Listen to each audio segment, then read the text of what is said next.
Kardashev Scale is a measurement system devised by the Soviet astronomer Nikolai Kardashev back in 1964. This scale was meant to help us very roughly approximate the different levels of development for potential spacefaring civilizations. And space was something that we were just delving into at the time, and we were feeling pretty optimistic about it overall because of the rate of development of such things during the space race. We were looking both outward and inward and thinking, okay, let's maybe figure out what we might expect during this extended exploration process. A Type 1 civilization, according to this scale, can utilize and store all of the energy generated by its home planet. So if and when we're able to tap all of our available energy sources, by some interpretations including just the energy arriving to our planet from our sun, and by others encompassing all of the possible energy sources from wind to water to geothermal to magnetic and gravitational and radiation-based, alongside solar, while also having methods to store such energy so that we can use it when we want rather than when it happens to be available, we will have reached the level of a planetary civilization, which is Type 1 on the Kardashev scale. A Type 2 civilization, according to this scale, has that same level of control over its entire home solar system. For us, this would mean the human species fanning out to occupy other planets and fully tapping the energy available from our sun all the way out to the outer limits of the sun's photonic influence. Beyond Neptune, beyond the centaurs, the icy comets and comet-like bodies that exist on the outer expanses of the solar system.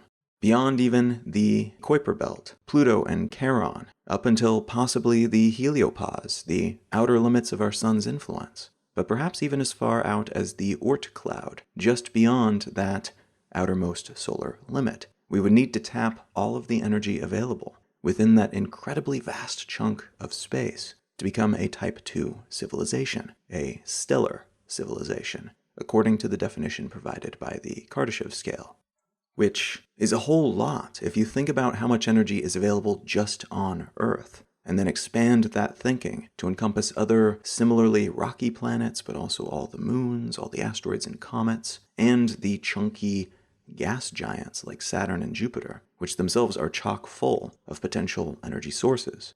In a Type 3 civilization, the highest level on this scale sprawls across a galaxy, having control over the total energy resources of that galaxy, and a galaxy, for reference, spans anywhere between a few 100 million to 100 trillion stars, and their accompanying planets and moons and asteroids and such on average, which is borderline unthinkable in terms of where we are today, not yet even close to achieving Type 1 status. Our energy production and consumption and storage levels highly imbalanced and unstable. Many of what might turn out to be optimal energy options left on the table, underdeveloped, like fusion power, for instance, while others, like the impermanent and ecologically costly fossil fuels that we've relied on for most of modern history, still dominate, taking the place of the near-infinite options that we haven't yet figured out how to make economically and technologically sustainable, even at our current scale, thus far. The reason the Kardashev scale is considered to be meaningful, and in fact the reason it was developed in the first place, is that each level, each type of civilization, has access to orders of magnitude more energy than the type that came before it. So if a Type 1 civilization would control the amount of energy that lands on Earth, originating from our sun every second, and this will be different for each planet-star combination, but in the case of the Earth and our sun, the amount of energy that is sent to us by the sun every second is about 174 quadrillion watts, which is 174 million billion watts, or 174 followed by 15 zeros. For comparison, our current roughly approximated level of production is about 15 trillion watts, which is a 15 with 12 zeros, so a Type 1 civilization would produce about 11,600 times as much energy as we currently do here on Earth. And that's just to get our foot in the Kardashev door. The next level up, becoming a stellar civilization, having the energy capacity of a solar system, that would require in the neighborhood of 400 septillion watts of power, which is 400 million billion billion watts, or a 4 with 26 zeros. A Type 3 civilization, the highest possible level of civilization Kardashev thought was possible, though other thinkers in this space have since extrapolated this list further into even broader possibilities. But a Type 3 civilization, according to Kardashev, would control the energy output of a galaxy, which would add up to something like 40 undecillion watts, which is 40 billion billion billion billion watts, or a 4 with 37 zeros, if we're talking about a galaxy the size of the Milky Way, at least, which is our galaxy. To reach that third-level status, it's thought that we'd need to figure out how to tap into the power of supermassive black holes. We'd need to capture the energy contained in gamma-ray bursts, and potentially even harness the power of quasars, basically learning how to not just explore and explain some of the biggest and most powerful forces in the known universe, but also control them, and/or plug our smartphone cables into them for power. We are nowhere near close to even being able to understand much of what would be required to make this happen. This is pure speculation, and it's likely that if and when we get to this point, which futurist Michio Kaku thinks we might be able to do in the next 100,000 to 1 million years, our understanding of the universe, and indeed reality, would be so different from what it is today that the way in which we're even looking at this problem, and space, and everything else right now, will be so laughably antiquated as to be meaningless. At that point, the whole concept of energy and life and everything else as we think of it today might not even make sense.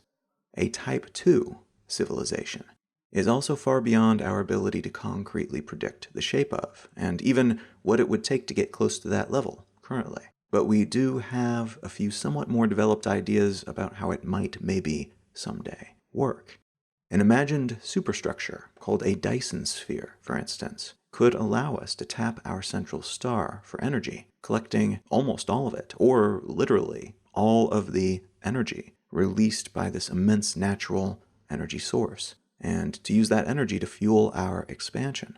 The Dyson Sphere would likely take the shape of either a completely enclosed star-sized sphere surrounding the star in question, or perhaps more likely, a precisely numbered and arranged collection of drones or nanobots or something like that surrounding the sun and soaking up its rays, sending that energy that they collect out to collection and distribution points nearby, maybe using microwave beams or something more advanced and exotic, and from there out to the rest of us out in other parts of the solar system, who would then benefit from something like an energy internet, wirelessly fueling our technologies wherever we might find ourselves along the way, all powered by that central star-tapping hub. Another way we might utilize this level of energy, though, rather than for purely expansionary purposes, would be to build another megastructure, often called a Matrioshka brain, named after the well-known Russian nesting dolls. A Matrioshka brain would consist of several Dyson spheres nested around each other, with a star at the core. The central Dyson sphere would absorb energy directly from the sun, and would use that energy to power a massive star-scale supercomputer. The waste heat from that computer would be expelled outward to the next Dyson sphere, which would collect that heat, convert it into usable energy, and use that energy to power another layer of supercomputer, and so on, outward and outward, until all of the energy is completely used up, and the supercomputer's scale is beyond incredible. This massive computer could then be used for a variety of things, from simulating the entire universe, potentially giving us the ability to understand supposedly chaotic movements and behaviors, essentially being able to tell the future, and being able to precisely understand how we might tweak small things to make the big changes we want to see, to simulating an entirely new universe, which would allow sapient species like us to live our lives, immortal for all practical purposes, inside a simulated universe that we construct to be however we want it to be, serving as kind of a real-seeming Sims, a technologist-built heaven, or even just an alternative world, an escape hatch, or maybe a research-enabling reality, a way of looking at everything, testing things out, without doing anything actually harmful to the quote-unquote real universe. I'll throw one more astronomically scaled number at you here. 4 quindecillion, which is a 4 with 48 zeros, and which is approximated to be the amount of computing power we would need in order to have a real-deal Matrioshka brain, 4 quindecillion flops. And flops is an acronym that stands for floating point operations per second, meaning the number of a certain type of mathematical operation a computer can carry out simultaneously per second. We are nowhere near that many flops in our computers, even in our most fancy and expensive supercomputers at the moment. But we are approaching some very exciting milestones in the world of classical computing right now. And what I'd like to talk about today is one impending milestone in particular, which could end up being nothing, but which could also be fairly momentous, both in terms of our computational capabilities and in terms of our understanding of life and consciousness.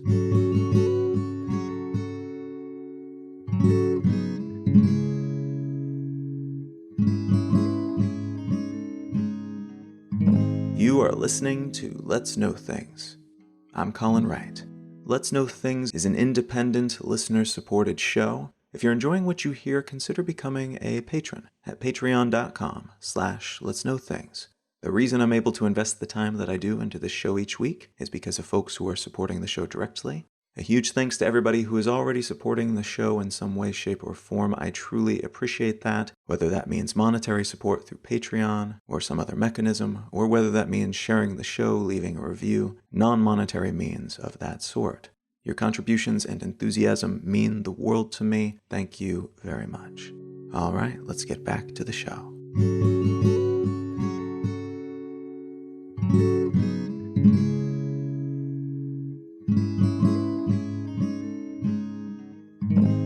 The article I'd like to unspool today is actually a report about a presentation that was recently given at a US-based Department of Energy hosted event to celebrate a made-up holiday called Exascale Day. The piece, published in a computing-focused publication called The Next Platform, is entitled Exascale is Not Your Grandfather's HPC.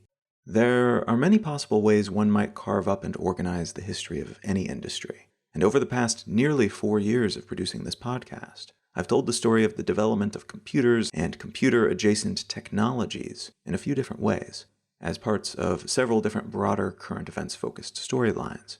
One means of dissecting the history of computing that I have not brought up before, though, is via the scale of the computers in question, the power level of the hardware expressed in orders of magnitude. And from this perspective, the history of computing has a surprisingly steady cadence, in that new orders of magnitude, in terms of power, arrive at a reliably predictable pace, or they generally do, at least.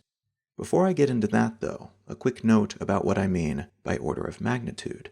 If you've ever seen a number displayed as something like 3 times 10 to the 4th power, so 3 times 10 with a little superscript 4 hovering above it and to the right, that means we're looking at an order of magnitude of 4, and that number translates to a 3 with 4 zeros, 30,000. This can be a useful way to display numbers, in part because it saves space when writing such things out, especially with very large numbers. But it also, at a glance, gives us a way of figuring out what order of magnitude we're operating within, which can allow us to quickly estimate sums or to understand the difference between 2 or more numbers that we're trying to compare and contrast. We can quickly see, for instance, that 1 times 10 to the 2nd power is vastly different from 1 times 10 to the 6th power. That's 100 compared to 1 million. And the difference between $100 and $1 million is the difference between grocery money and life-changing, potentially never have to work again if you invest correctly money. The important takeaway here, though, is that each new power level is not the difference between a number and a slightly larger number. It's a change in the scale at which we're operating. 1 year is different from 1 decade, which is 10 years, and 1 decade is different from 1 century, which is 1 more power level up, 100 years.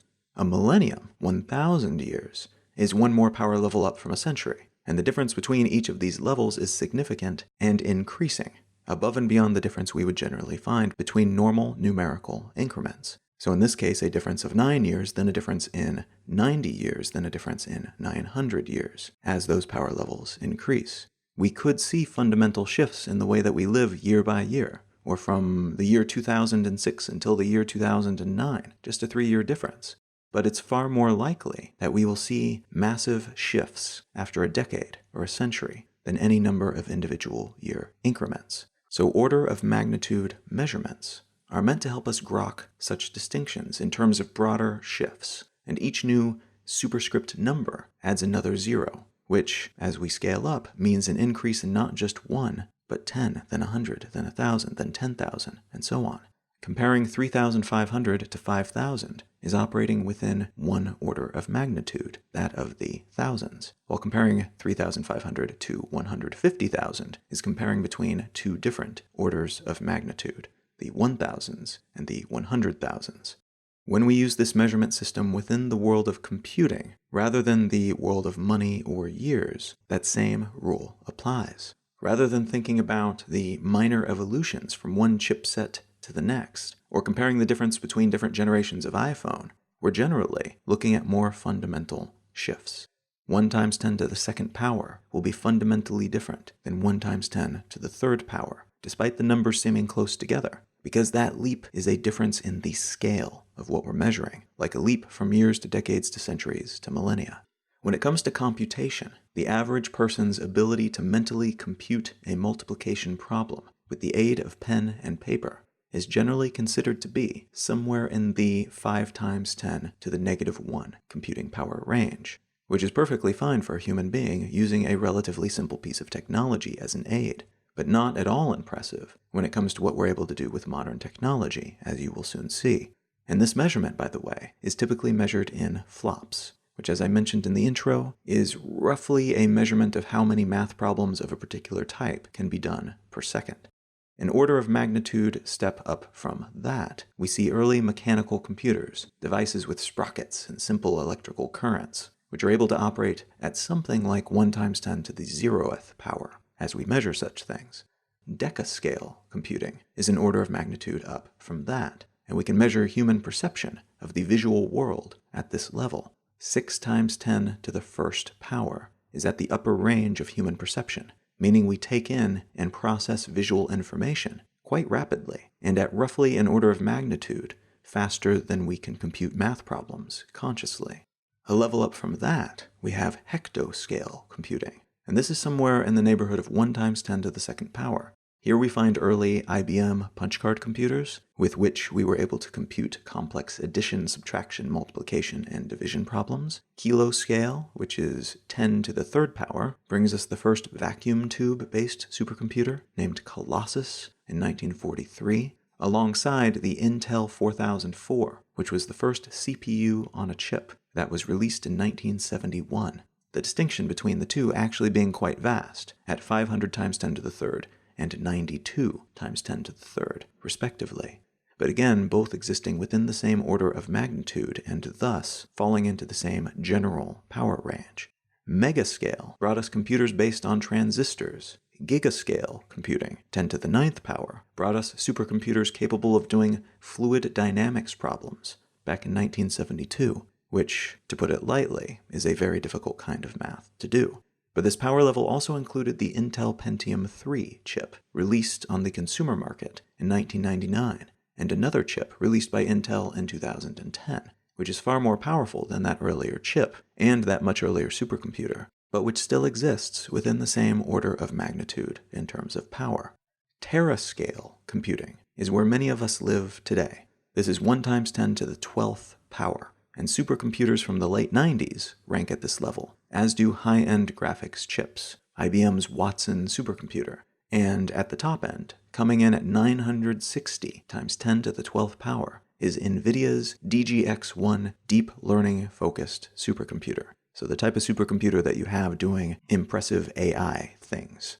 Petascale computers exist, but they're relatively new and are exclusively supercomputers at the moment, with IBM's Roadrunner and Sequoia computers falling into this category, alongside the Chinese National University and Defense Department's Tianhe 2 and the Chinese National Research Center of Parallel Computer Engineering and Technologies, Sunway Taihu Light, up near the top in terms of performance. US-based companies still occupy the top power slots when it comes to supercomputing, as of early 2020, but Chinese companies and government agencies have built nearly half of the most powerful supercomputers that are in operation today, far more than the US's 23% of all of those computers. And as of the day I'm recording this, at least, the Chinese are closing the overall power gap quite rapidly.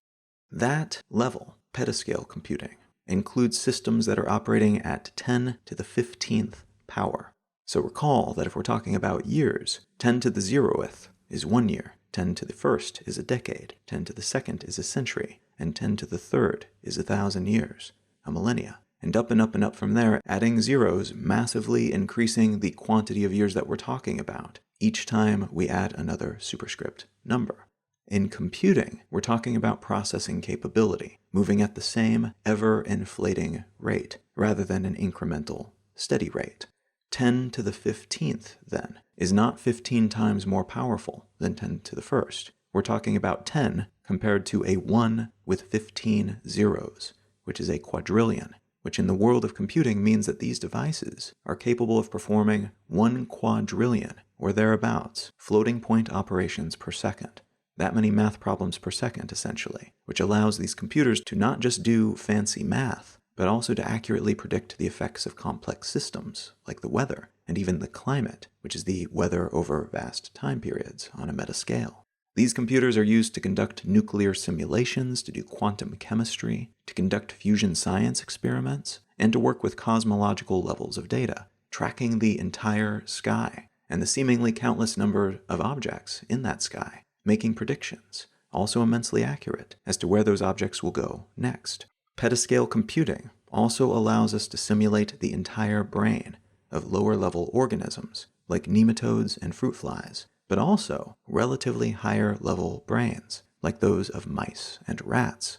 And when I say simulate the brain, I mean building computer models that replicate the entire network of neurons, along with the electrical and chemical properties of those neurons, which in practice captures all of the measurable brain bits and how all those bits interact with each other. And once we've got those bits and their relationships with each other in that simulation, we can turn it on and see how it all works and do experiments on a digital brain rather than having to do the same on a less controllable, non-rewindable, less seeable in action real rat or mouse brain.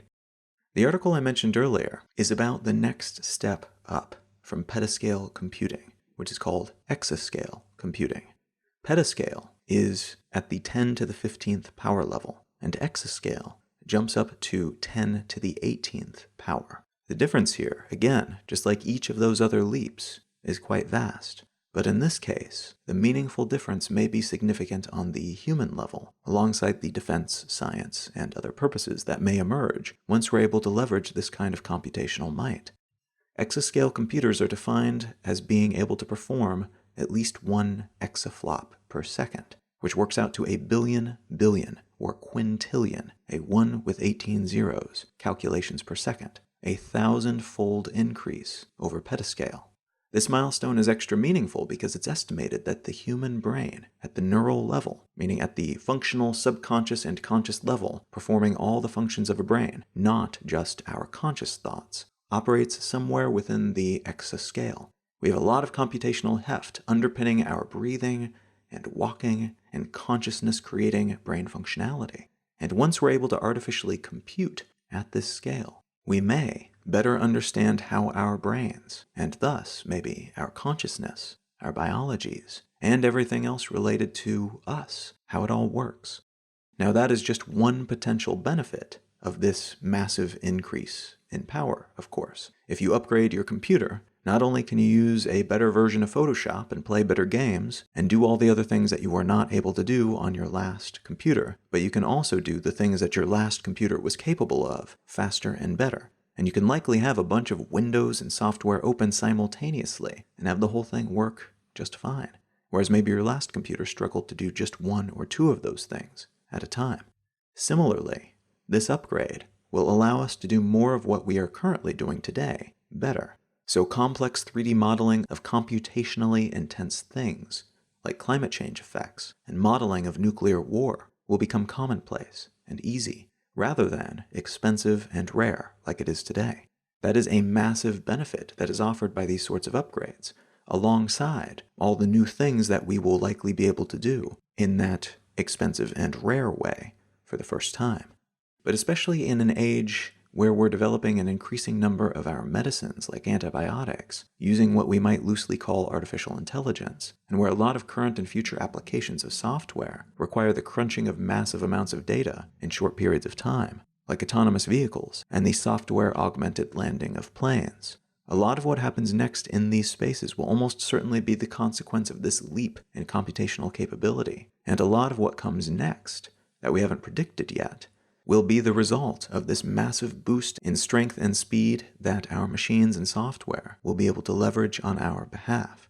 Now, before I get into the potential political ramifications of this shift and the current race to reach this milestone first, I want to fairly quickly address the elephant in the room when it comes to simulating brains, be they nematode or human brains.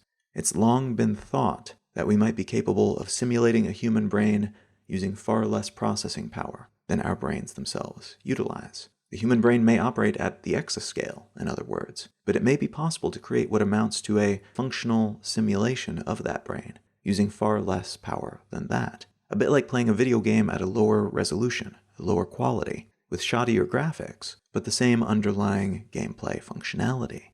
And that would allow us to do a lot of the science that we want to do with human brains, but on the scale that software allows. Being able to see how the pieces interact with each other, what goes where, what variables influence what, and how we might cure or treat certain brain-related ailments, without needing a bunch of actual human brains to operate on and work with, and being able to view all those processes live, which is very difficult to do with a living human brain. But if we do, indeed, reach the actual scale of a human brain and create a convincing simulation of a true brain within software, what distinguishes that brain from a real brain? True, this human-made version would exist as software inside a silicone and metal and plastic device, represented at the fundamental level with the same ones and zeros and logic gates that make up most of our classical computing landscape. But does that matter? Is that distinction actually important? Does the type of jar matter to the brain inside the jar? Might we accidentally, in other words, create a real, actual brain based on silicone and plastic and metal and ones and zeros instead of brain tissue and DNA, but that nonetheless functions in the same way, including the potential emergence of consciousness within that brain? I mean, that's kind of the point, isn't it? To create a brain that is as exactly like a real brain as possible. Otherwise, it would be less useful as a brain replication for the purposes of testing procedures and drugs and understanding how things fit together. So at what point do new ethical questions emerge when we're doing this kind of simulation? And how would we know if a brain contained within software goes live, wakes up, becomes a true thinking and conscious thing, rather than simply displaying many or most of the same physical attributes of functionality without actually developing consciousness, and thus by some definitions, life and even humanity? How do we know which of these simulated brains are zombies and which are like us? How do we know if and when consciousness arises, and what do we do if it does? These are difficult questions, and rightfully so, and they're questions that folks in this field are attempting to address ahead of time, though, as far as I know, without any true, unified, holistically shared concrete answers yet. In part because there are a lot of players involved, all with different intentions and levels of concern about these potential outcomes, and in part because it's difficult to imagine the secondary consequences of such an outcome before it arrives. Yes, we can probably imagine the knee-jerk reactions we might all have to the emergence of artificial life, in large part because of the abundance of examples we've encountered through our fiction over the years. But can we truly preemptively assess the range of possible outcomes that might emerge from those knee-jerk reactions? Maybe, though we might require substantially more computing power than even exascale systems would grant us to do so accurately. If you are curious to learn more about what's happening in this particular facet of the computing and scientific world, by the way, it's worth looking into what is called neuromorphic engineering, which is the field and study of mimicking the brain, both physically, using hardware and even wetware, a term often applied to building computers with biological matter, like actual neurons and brain tissue and DNA, but also using software, simulating such things but doing so in a very realistic point-for-point, neuron-for-neuron fashion.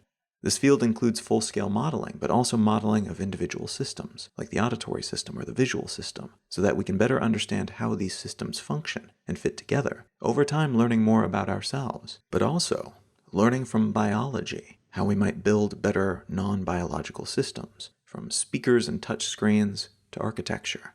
So exascale computing is part of this larger technological growth trajectory, allowing us to do all kinds of whiz-bang cool new things, from broad-based computing and modeling and simulating to expanding our existing cloud computing capabilities, and even doing things like politics and war and healthcare better. As such, a lot of companies and government entities are interested in developing this tech first, so that they can get started on developing use cases for the technology, perhaps benefiting from first-mover advantages, which can compound over time, alongside the accolades that come from being the first to do some new impressive technological whatever. The implication being that your country or company is superior, because your research and development people and infrastructure helped you reach this new height of computational power first, a sort of moon landing moment within the world of computing. That brings us back around to this week's article, which again is a summary of what happened at the US government's Exascale Day event, where some of the players in this space presented their intended next steps for the applications of this technology and their updated predicted milestones in terms of when the tech would be available. The first thing to note here is that Exascale has not arrived on time, according to predictions and historical developmental precedent. I mentioned earlier that there is a particular cadence for these orders of magnitude upgrades, and based on previous experience, we should have had exascale computers in operation sometime in late 2018 or in early 2019 at the latest. This did not happen for a variety of know-how and systemic reasons, and that's true worldwide, not just within this particular primarily US-based group. China intended to have their first exascale computer done in 2020, but they have since pushed that back to 2021. And the same is true of other companies and entities working in this space around the world. Part of the issue here is size. In the same way that you can't just infinitely scale up a biological entity, Godzilla would not actually be physically able to exist, because at that size, its legs would collapse, its skin would rupture from internal pressure, and its body would burn up from the heat generated from its internal processes, among other design issues. In that same way, you cannot just scale up the computer systems and layout that you had before, plugging in more and more processors to the same computer system, and expect it to be faster and better. One of the exascale computers that is set to arrive in 2021, being built by the American Oak Ridge National Laboratory, will be as large as 2 basketball courts, have 90 miles of high-speed cable, and draw 30 megawatts of power. And for reference, a megawatt is 1,000,000 watts, and a single megawatt is generally considered to be capable of powering 1,000 homes. So 30 megawatts could power 30,000 homes. That's how much electricity this one computer is expected to use. There's also a latent issue with the arrangement of supercomputing assets. In many cases, these supercomputers are made up of grids of smaller computers, all plugged into each other, working as a network. At a certain point, though, you run up against the transmission limits of the cables that connect them to each other, creating a bottleneck that cannot be overcome with just more of the same cabling. As such, a lot of the issues that are being sorted out by folks building these machines are issues of material science, the types of plastics and metals that they utilize for transmission speed and heat dissipation, for instance, alongside issues related to how the pieces fit together, how the software manages the many flows of information so that those flows unify and end up working together, and other non-obvious problems of that kind.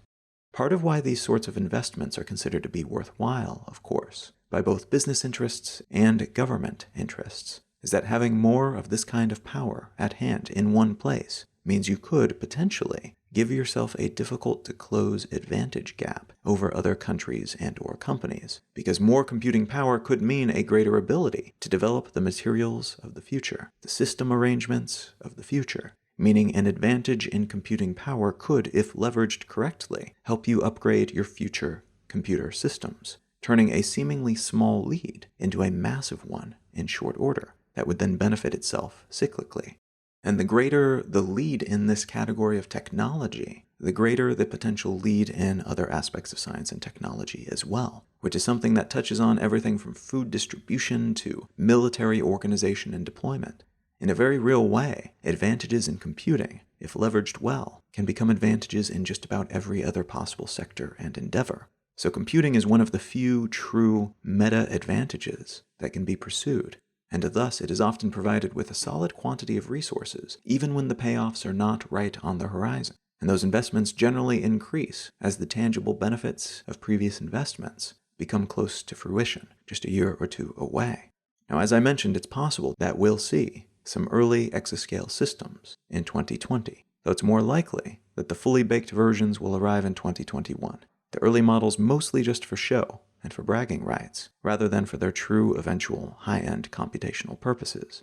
It'll likely be longer than that, the end of 2021 at the minimum, before most of us see any tangible benefits from this particular evolution. But as with the simulation of the human brain, it's generally a good idea to be thinking about these sorts of leaps, these sorts of potential sea-change technologies before they arrive, lest we find ourselves flat-footed when the reality finally lands, and a slew of things, from the way we do science to the way we get from place to place to our perception of consciousness and life, change overnight.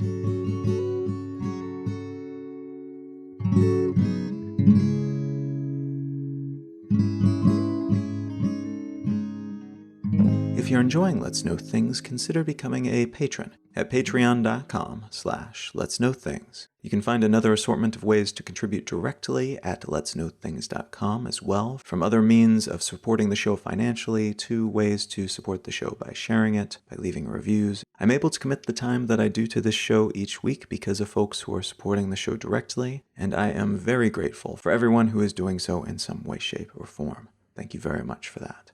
And another quick note that I have taken a couple of my experimental projects to the pro level, I guess, investing more time in it and also offering premium versions of them. So if you're interested in seeing some other things that I'm working on, you can find those projects at brainlenses.com, which is writings about the things that influence the way that we see the world, internal and external, and at askcolin.com, through which I provide answers to questions about literally anything. If you check those out, I hope you enjoy them as much as I enjoy writing them. The book that I'd like to recommend today is called Underland by Robert McFarlane. Going into this book, I knew very broadly what to expect, that it was an exploration of things underground, basically. But that concept is a lot broader based than I would have suspected, and the book is written very poetically, to the point that it was almost a little off-putting at first. I almost set this book down, maybe an hour into reading it. But that was because I didn't understand the rhythm of it yet. And it really is incredibly informational. It's just done in a narrative nonfiction format, telling the story of the exploration of these different underground spaces, from things like tombs to things like the roots of trees, through the eyes of the author as he is gathering that information and having these experiences underground. The information itself is incredibly interesting though, and the language used to describe it is quite poetic and beautiful. So if you're interested in learning more about a variety of different things that just happen to be underground, and thus similar and very dissimilar in many ways, consider picking up a copy of Underland by Robert McFarlane. You can find out more about me and my work at colin.io. You can find my blog at exilelifestyle.com, and you can find the show notes for this episode and every episode of the show at letsknowthings.com. You can find the books that I've written at colin.io, and you can find two of my other writing projects at brainlenses.com and askcolin.com. Feel free to reach out and say howdy on your social network of choice. I'm at Colin is my name on Twitter and Instagram, and it's just Colin Wright on Facebook. Thank you so very much for listening. I'm Colin Wright, and I'll talk to you again next week.